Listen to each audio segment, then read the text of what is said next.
What I think makes this building architecturally significant is that it begins to read context in a way which it's almost impossible for the buildings of Liverpool 1 to do. I don't mean that it reads context in a historical sense. The context in which it was built or conceived or designed is one in which everything around it was changing. The building that you see here on the right-hand side is Page and Park's Radio Merseyside, part of phase 1 of the Grosvenor development.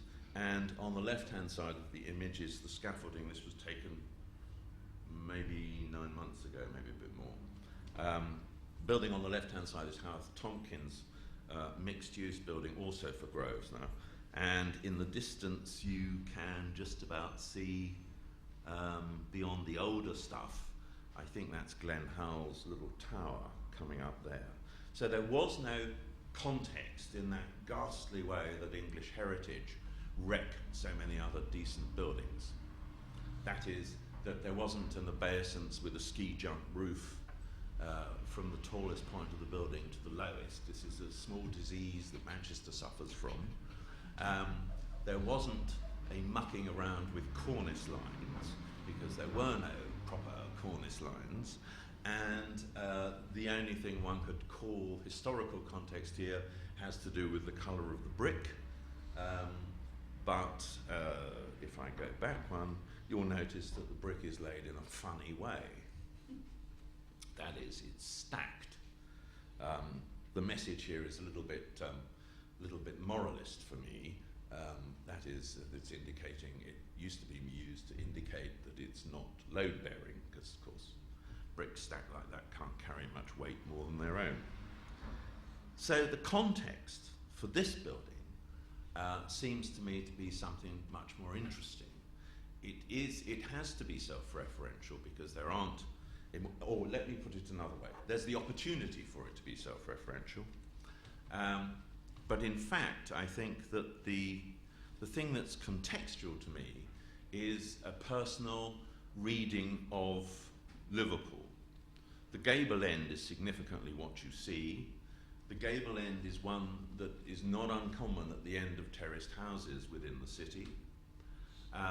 The thing which makes it look institutional is this apparent sheet of black stone, or this sheet of apparent stone, with something that the current director really objects to, which is the name of the Bluecoat incised in Latin. I take that to be a rather academic joke.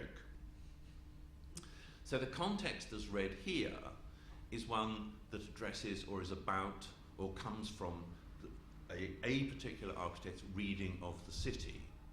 Now that seems to me to be a proper sense of context, but it is not one, of course, that necessarily falls within that rubric of urban regeneration. It's not iconic in the sense of, or Brian can parse icon for me. It's not iconic, it's not signature, it doesn't stick funny shapes out in public, it doesn't cover itself with titanium scales, or any other kind of scales, comes that matter. It is a kind of building which, in a sense, urban regeneration does not want. That is, it's a quiet building.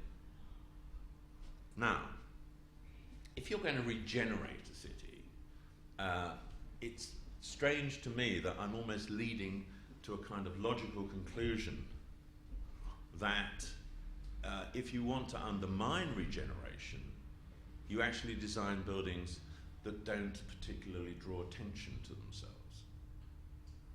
That if one actually saw the whole of Liverpool 1 as a series of buildings cast in this mould, that in some ways this might not be acceptable to the powers that be. If Liverpool 1 had been a series of quiet buildings, then I suspect that the jazz that you saw earlier, and that somebody else will talk about, would not have occurred. The interior of this building, here you can see the gallery on the left-hand side, and then by virtues of PowerPoint, which I'm just coming to terms with, the lift well and staircase that links about 30 different levels within the building. On the right-hand image, this is austerity. The architects themselves talk about Miroslav Sik at the ETH in Zurich.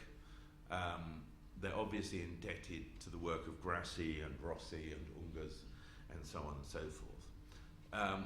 So the interesting thing to me about urban regeneration, if what I'm saying is correct, is that it is anti-rationalist. Not anti-rational, but anti-rationalist.